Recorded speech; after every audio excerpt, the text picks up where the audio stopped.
السلام عليكم، يا رب تكونوا بخير.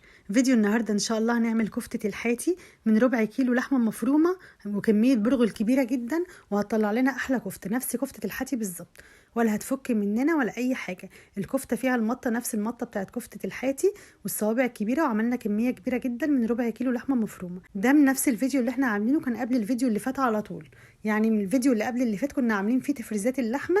هي دي الكفتة اللي احنا عملناها. حبيت اسويها كده عشان خاطر اشوف هتفك معايا ولا لا، او اعمل منها بقى كميه كبيره لتفريزات رمضان ان شاء الله. يلا بينا نشوف عملناها ازاي. بس الاول لو مش مشتركه في القناه اشتركي وفعلي الجرس وما تنسيش اللايك. ويلا بينا نسمي الله ونصلي على الرسول عليه افضل الصلاه والسلام ونشوف عملناها ازاي. اول حاجه حضرت الصاج او الصينيه اللي انا هعمل فيها الكفته. حطيت فيها كده معلقه كبيره زبده، واحط فيها كمان معلقتين 3 زيت، ومقطعه معايا كده حبه خضار كده، طماطمايه وبصلايه وقرن فلفل. هحط عليهم كده رشة ملح على رشة فلفل اسود اتبلهم بيهم، او بهارات مشكلة كده اتبلهم بيهم مع الملح، واحطها كده في الصينية من تحت. دي فرشة كده اسوي عليها الكفتة، هتخليها طرية وما تلزقش ولا اي حاجة، وكمان تكون طرية وشاربة من الصوص ده، كده بيكون طعمها حلو قوي.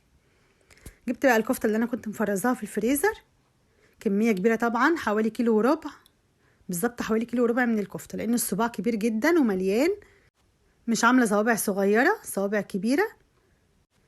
فدول حوالي من كيلو لكيلو وربع كفتة من ربع كيلو لحمة مفرومة. حاطين عليها البرغل والبصل، وعملنا منها الكمية الكبيرة دي. ارصها بقى كلها في الصينية. خلاص كده رصيتها، طبعا انا لسه مطلعها من الفريزر متلجة زي ما هي، ما سبتهاش كتير. رصيتها كلها في الصينية اهي، وطبعا مولعة الفرن، عندي فرن سخن، الفرن مخليه على اعلى حاجة عشان خاطر الكفتة ما تنشفش، وحطيتها في النص على الشبكة في النص تستوي وتحمر معايا. مش هتاخد معايا حوالي تلت ساعة وتكون استوت وحمرت. دلوقتي بقى هعمل رز بسمتي. حطيت معلقه زبده ومعلقتين زيت، ومقطعه معايا بصلايه، مقطعاها ناعم، بصلايه متوسطه او صغيره مش كبيره قوي، مقطعاها ناعم. اول ما دبلت كده نزلت عليها بقرنين فلفل كده احمر واخضر. طبعا دي كلها اضافات، لو مش عايزه تحطيها ما تحطيهاش. قلبتهم تقلبتين ونزلت عليهم بجزريه مبشوره. كل دي اضافات كده بتخلي طعم الرز حلو. حطيت عليها بهارات الكبسه بقى، حطيت ملح وحطيت بهارات كبسه مشكله، او لو مش جايبه البهارات الكبسه المشكله حطي كركم، وحطي مرقه دجاج وملح وفلفل اسود، وحطيت مستكه وحبهان، وحطيت قرفه خشب. لو الحاجات دي عندك بودره برضو حطي منها، وقرفه خشب وورق لورا. كل ده حطيته كده، حمصته مع البصل والفلفل. اول ما ريحته طلع كده نزلت عليه بطماطميه واحده مبشوره، طماطميه صغيره كده مبشوره، ونزلت عليها. اسيبها كده تتقلب تقلبتين معاهم، تنشف تقلبتين كده بس على ما اغسل الرز. غسلت الرز وصفيته كويس، اقلبه كويس بقى في الخلطه دي. الخلطه دي انا عاملاها الكيلو رز. اقلب كويس لحد ما انشف الرز خالص، وبعد كده نزلت عليها بالميه المغليه. لو هتعايري بالكوبايه، الرز البسمتي بياخد قديه مرتين ميه، ياخد قده مرتين ميه، لكن انا عارفه المعيار كده، بزود شويه بس عن الرز العادي، يعني تزودي كده حوالي سنتي كمان في الحله عن الرز العادي. سبته بقى يستوي. على ما يستوي هعمل سلطه الدقوس، بتبقى حلوه قوي مع الرز والكفته. حطيت بصلايه وطماطميتين وقرن فلفل احمر واخضر، وحبه كزبره كده على بقدونس، ومعلقه صغيره كده توم مفروم في الكبه كده، او تبشريهم بالمبشره.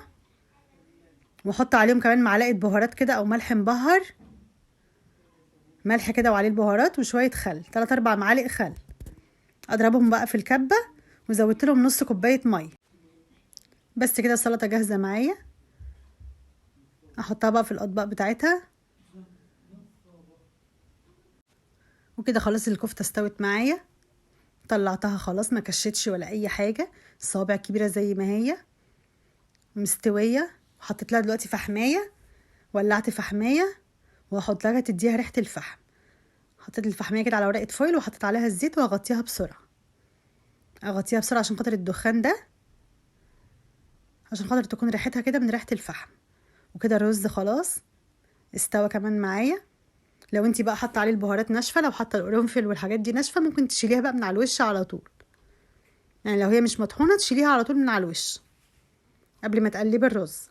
كده خلاص الرز استوى، والكفته كمان خلاص الفحميه كده خلصت فيها، ريحتها بقت زي كفته الحاتي بالظبط. قطعت بقى حبه بقدونس كده، بيبقى حلو جدا طبعا مع الكفتة. وهرص عليهم الكفتة. اطلع بقى الكمية كلها، حطيتها كلها في السرفيس كده. وكمان الخضار كده اللي انا حاطاه تحتيها ده ما سيبوش، ده طعمه حلو جدا، مشوي كده وطعمه حلو. فشلته كده حطيته على الكفتة، طعمه حلو جدا. الكفتة جميلة جدا، عملت كمية كبيرة معايا، طعمها حلو قوي. وفيها نفس المطة بتاعت كفتة الحاتي، يعني البرغل مش كتير فيها ولا حاجة.